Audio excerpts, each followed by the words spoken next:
বিসমিল্লাহির রহমানির রহিম। আজকে তোমাদের ম্যাথ বইয়ের মানে ম্যাথমেটিক্স অনের আজকে আমি তোমাদের প্রথম অধ্যায় নির্ণয় এটা সম্পর্কে আর কি আলোচনা করব। তো তার আগে তোমাদের একটা বিষয় জানা খুবই দরকার। সে বিষয়টি হলো যে আসলে ম্যাথমেটিক্স বইটি কত নম্বর, মানে কত নম্বরের এবং কত নম্বর পরীক্ষা হবে এবং কত নম্বর প্র্যাকটিক্যাল হবে। তো এই বিষয়টা আমি একটু ক্লিয়ার করি, তারপরে তোমাদের লেখাপড়ায় আমি চলে যাব। এই ম্যাথ সাবজেক্টটা হচ্ছে তোমার 4 ক্রেডিটের। তাহলে 4 গুণন প্রত্যেকটা ক্রেডিট হচ্ছে 50 করে, তাহলে মোট হচ্ছে 200 নম্বরের পরীক্ষা। এর ভিতরে তোমার লিখিত, এরপর লিখিত হবে তোমার 90 নম্বরের পরীক্ষা। আর হচ্ছে প্র্যাকটিক্যাল, যেটা স্যারদের সাথে হাতে থাকবে প্র্যাকটিক্যাল, এই প্র্যাকটিক্যাল হবে তোমার 110। তাহলে 90 আর 110 এই মোট হইতেছে 200 নম্বরের। এই 200 নম্বরের তোমাদের পরীক্ষা হবে। ওকে, এখন এই 90 যে লিখিত, এখান থেকে যদি 40% নম্বর পাও তাহলে তোমরা পরীক্ষায় পাস করবা। আর প্লাস পেতে গেলে মিনিমাম 80% নম্বর লাগবে। তবে আমার প্লাস আসবে ওভারঅল 200-র ভিতরে 80% নম্বর পাইতে হবে। 90 প্লাস প্র্যাকটিক্যাল সহ মোট 200-র ভিতরে 80% নম্বর পাইলেই আমার এ প্লাস আসবে আর কি। এখন এই 90 নম্বর কিভাবে আসলে ওরা মান বন্টন করে, এখানে হচ্ছে যে 3টি ধাপে মূলত প্রশ্ন হয়ে থাকে। এক নম্বর হচ্ছে অতি সংক্ষিপ্ত,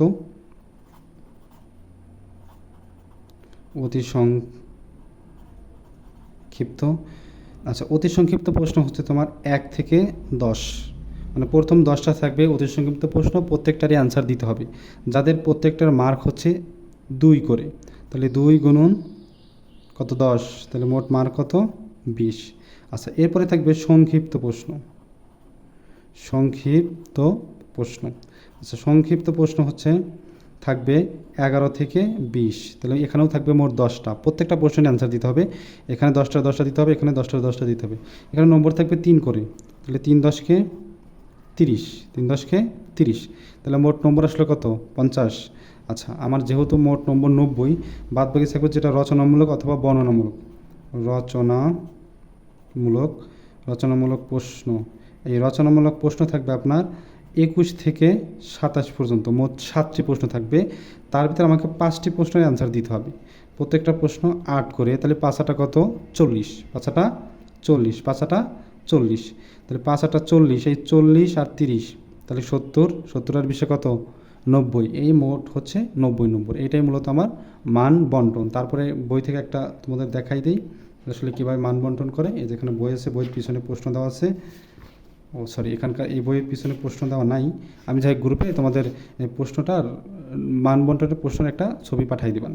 আবার একটু বলি দেখো, মোট তিনটে ধাপে প্রশ্ন হবে। একটা অতি সংক্ষিপ্ত 10টা থাকবে, 10টায় অ্যান্সার দিতে হবে, সেটা প্রত্যেকটা 2 মার্ক করে।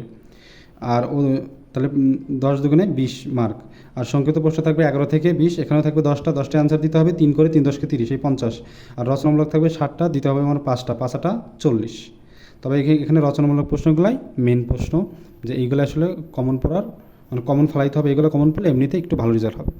আচ্ছা যাই হোক, এই প্রশ্ন প্যাটার্ন সম্পর্কে না বলি, এবার আমরা একটু চলে যাই নির্ণায়কের হচ্ছে মানে ম্যাথমেটিক্সের প্রথম অধ্যায়ের নাম হচ্ছে নির্ণায়ক। আমরা বইটা একটু বের করি।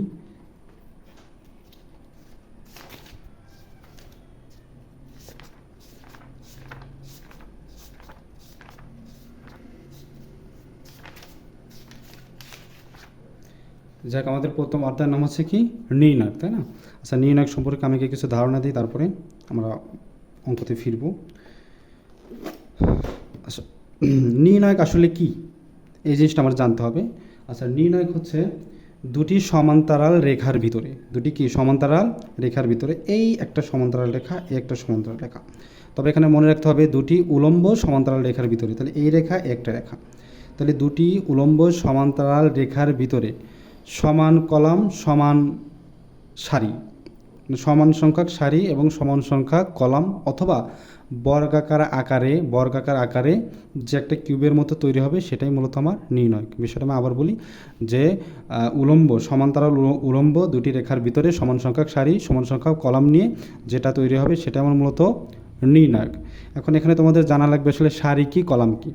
যেটা আনুভূমিক রেখা এটাকে বলা হয় সারি, যেটা আনুভূমিক রেখা থাকবে এটাকে বলা হয় সারি, যেটা উলম্ব রেখা থাকবে সেটাকে বলা হয় কি কলাম, যেটা উলম্ব রেখা থাকবে সেটাকে বলা হয় কলাম। আমার সর্বপ্রথম সারি কলাম চিনতে হবে। আমি এখানে একটা সংখ্যা লিখি 2 4 6 2 1 -3 3 2 6 3 2 6। এখানে দেখো এ একটা সারি, এ একটা সারি, এ একটা সারি, এ একটা কলাম, এ একটা কলাম, এ একটা কলাম। আমার অবশ্যই এখানে মাথায় রাখতে হবে নির্ণয়কের ক্ষেত্রে যতগুলো সারি থাকবে ততগুলোই কলাম থাকবে। সারি বেশি বা কলাম বেশি এটা কখনোই হবে না। তাহলে দেখো এটা আমার একটা কি, এটা কিন্তু এক প্রকার কি সারি, এটা এক প্রকার সারি। তাহলে সারি নাম্বার কত 1, এটা আমার কি, এটাও কিন্তু আমার এক প্রকার সারি।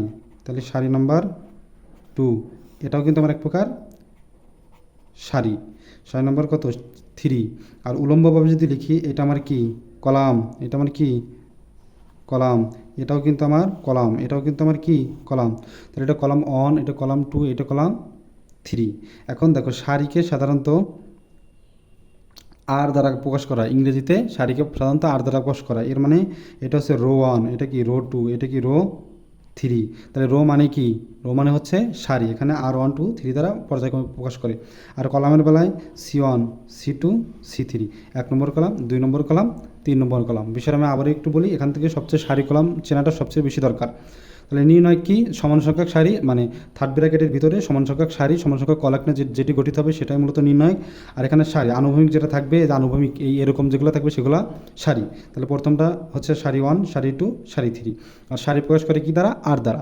আর উলম্ব যেগুলো থাকবে সেগুলোকে বলা হয় কি কলাম, উলম্ব যেগুলো থাকবে সেগুলোকে বলা হয় কি কলাম, উলম্ব মানগুলো বলা হয় কলাম। তাহলে কলাম 1, কলাম 2, কলাম 3।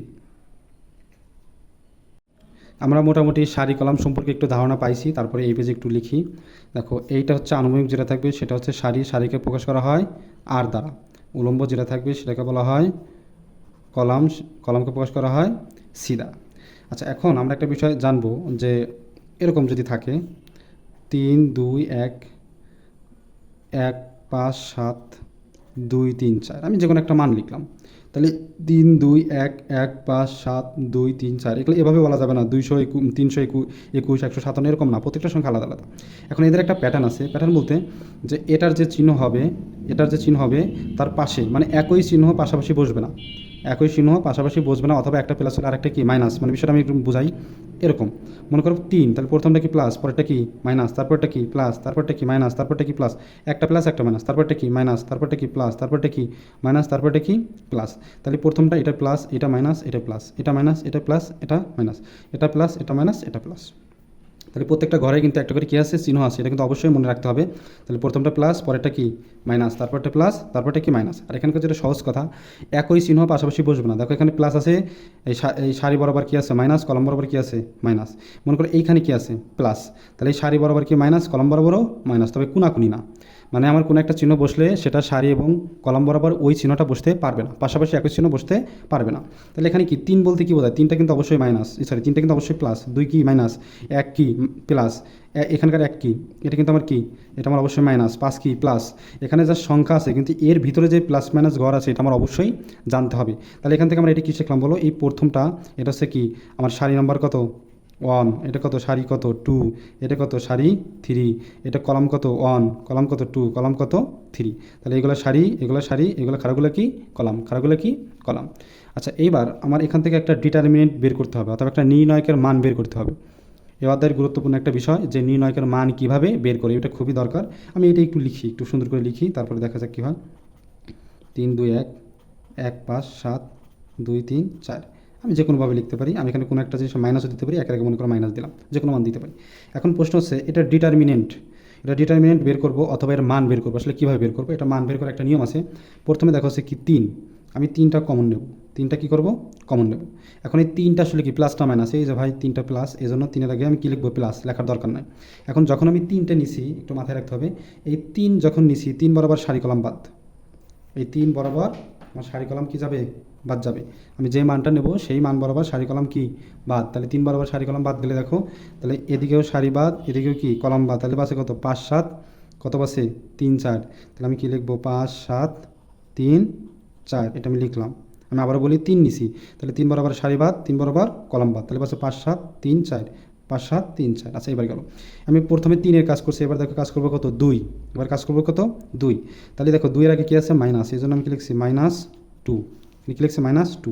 ওকে, তাহলে এই 2 যদি নেই তাহলে এই বরাবর কি সারি এদিকে আমার বাদ যাবে আর এদিকে কলামটাও বাদ যাবে, তাহলে 2 বরাবর সারি বাদ, 2 বরাবর কলাম বাদ, তাহলে সারি এবং কলাম দুইটা কি বাদ, আমি এখান থেকে যে মানটা নেব সে বরাবর সারি কলাম বাদ, তাহলে এখানে বাঁচবে কত -1 7, তাহলে লিখবো কত -1 7 আর বাঁচবে কত 2 আর 4, 2 আর 4। এই বিষয়টা একটু মনোযোগ সহকারে দেখো, আমি যেহেতু 2 নিছি তাহলে এই সারিটাও আমার কি বাদ যাবে, এবার আবার কি কলামটাও আমার বাদ যাবে, তাহলে কলামটাও যদি বাদ যায় তাহলে বাঁচে কত, কলামটা বাদ গেলে পাশে কত -1 7 আর 2 আর 4, 2 আর 4 আমি এটা লিখছি -1 7 2 আর 4, এগুলো একটু ফাঁকা ফাঁকা হবে।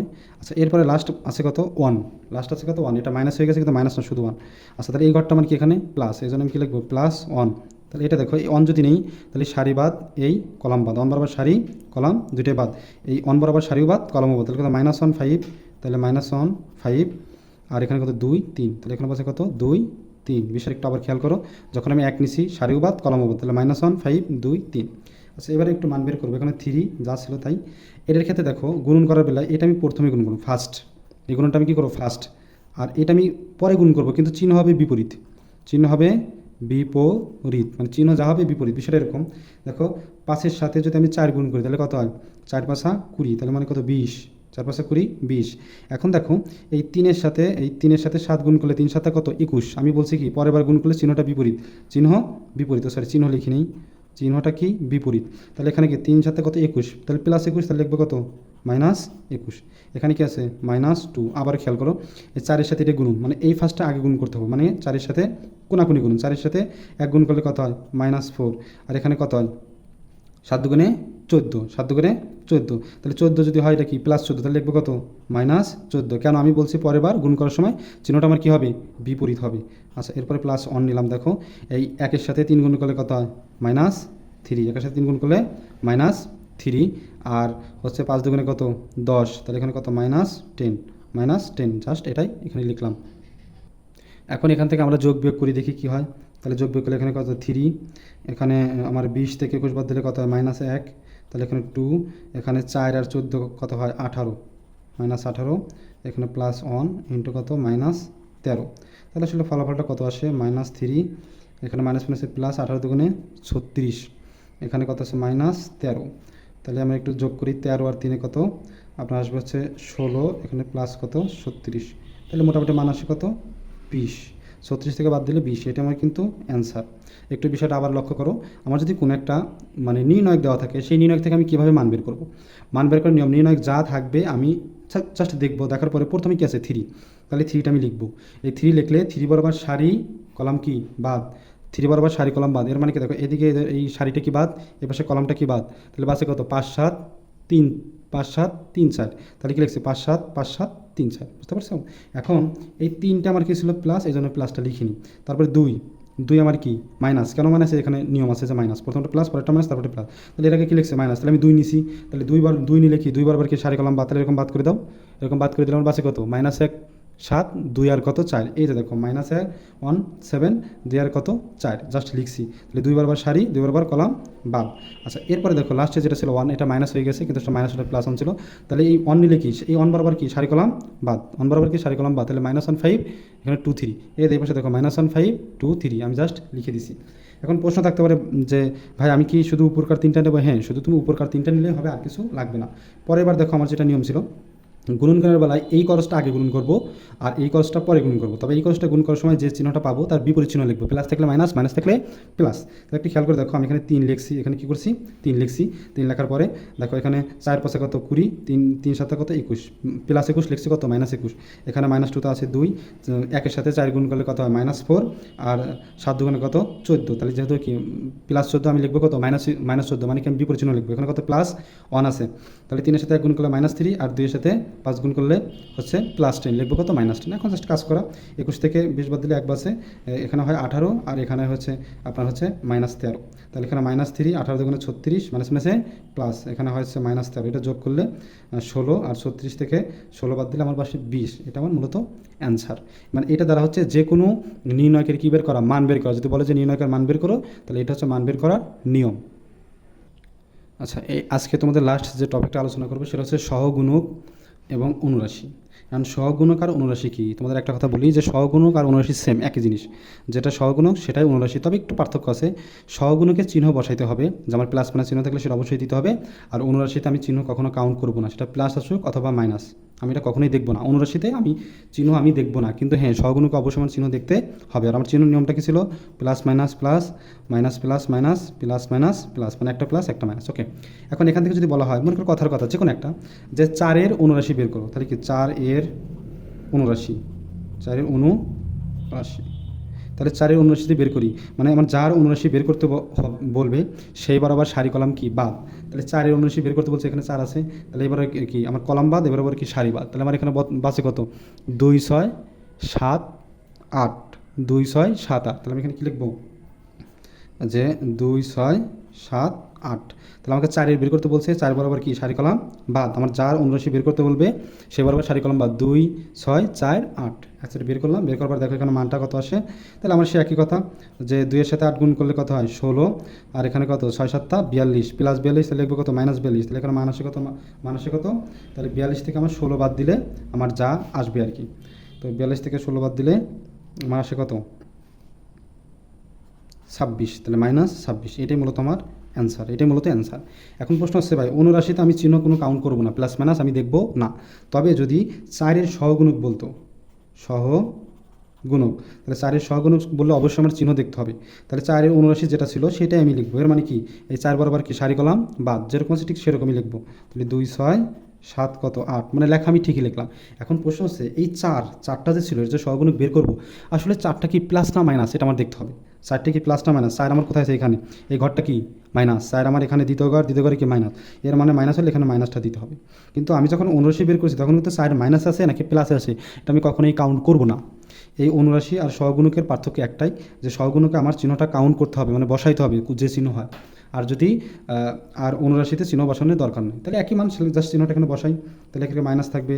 তাহলে এখানে একই হিসাব, 16 6 7 কত 42, তাহলে এখান থেকে মাইনাস কাজ করলে কত আসে,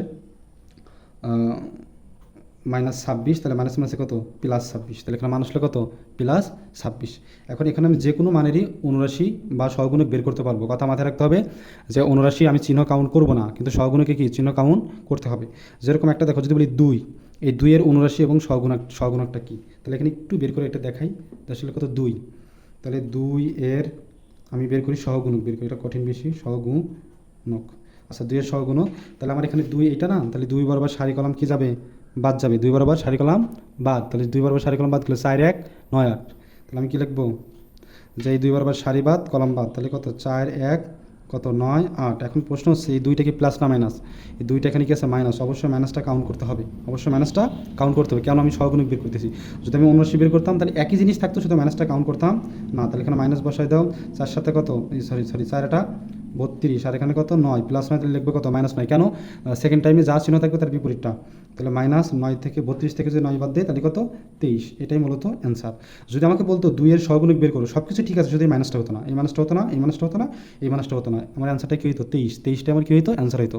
আমি আবারও বলি অনুরাশি আর সহগুণক সেম একই কথা, কিন্তু আমি যার অনুরাশি এবং সহগুণক বের করব, এই সহগুণক বের করার সময় ওই সংখ্যাটা দেখতে হবে প্লাস না মাইনাস। যদি প্লাস থাকে তাহলে এখানে প্লাস লিখবা, মাইনাস থাকলে এখানে মাইনাস লিখবা, শুধু এতটুকুই পার্থক্য। আজকের মতো বেসিক আলোচনা এই পর্যন্তই শেষ।